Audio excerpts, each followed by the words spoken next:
Let's continue from the point that we left it in the last video, creating a scoreboard for a football match. To talk about terminals and the HTTP API. What is the need? The need that you may have is that maybe you have one person controlling the scores and another person that's controlling the time and a half, and you don't want them to mix. Is to say, one can be, for example, in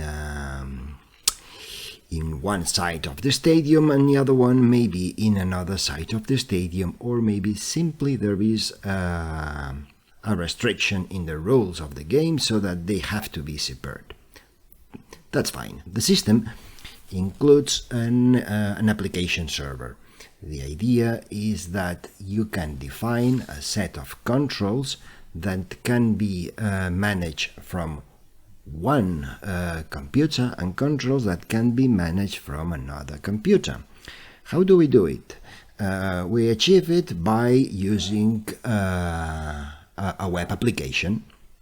So we will configure how many terminals are we going to have, and after the process we can reach the system via a browser installed in a tablet or installed in a PC, and or a mobile phone, any device that can use a web browser.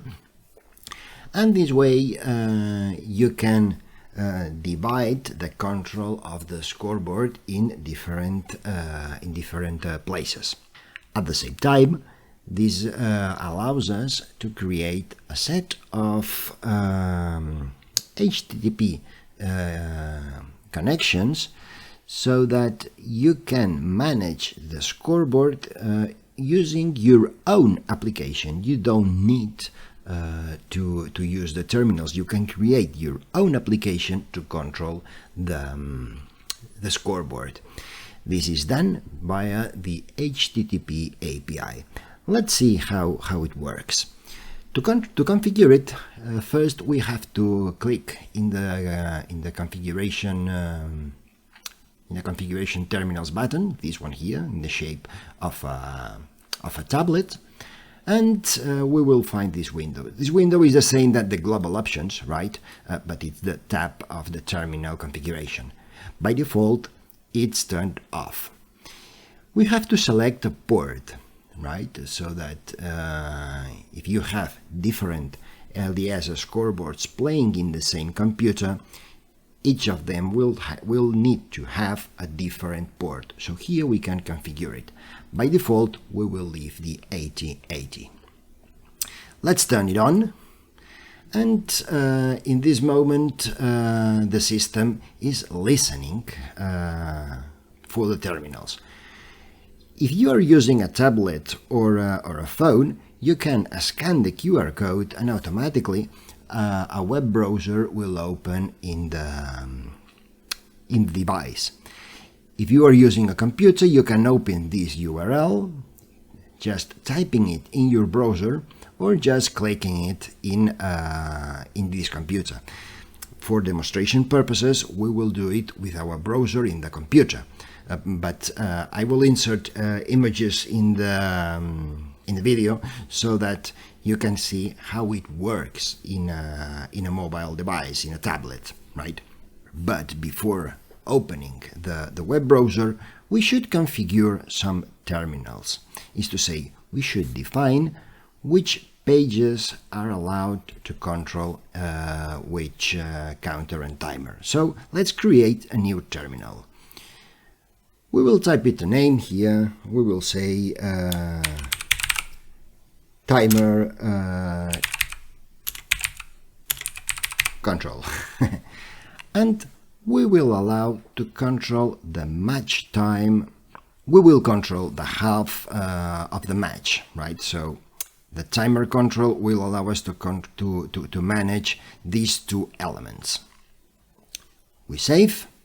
And we create another terminal, one for the scores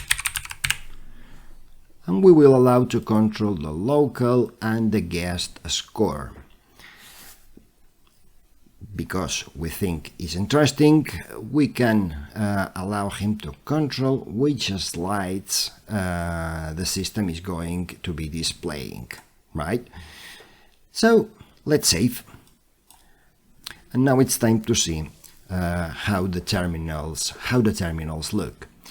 Before being able to enter the terminals, we have to save the configuration, and at this moment the system is completely working. We can click the link or scan the QR code. The idea is that it is going to another window. We will have this application running in our browser. We can click in timer control, and here we can start the timer. It is showing our advert, fantastic. Right here you can see the timer is running. We can stop it, we can reset it. We cannot change the time to a one that you want to set manually. In the next versions it will be possible.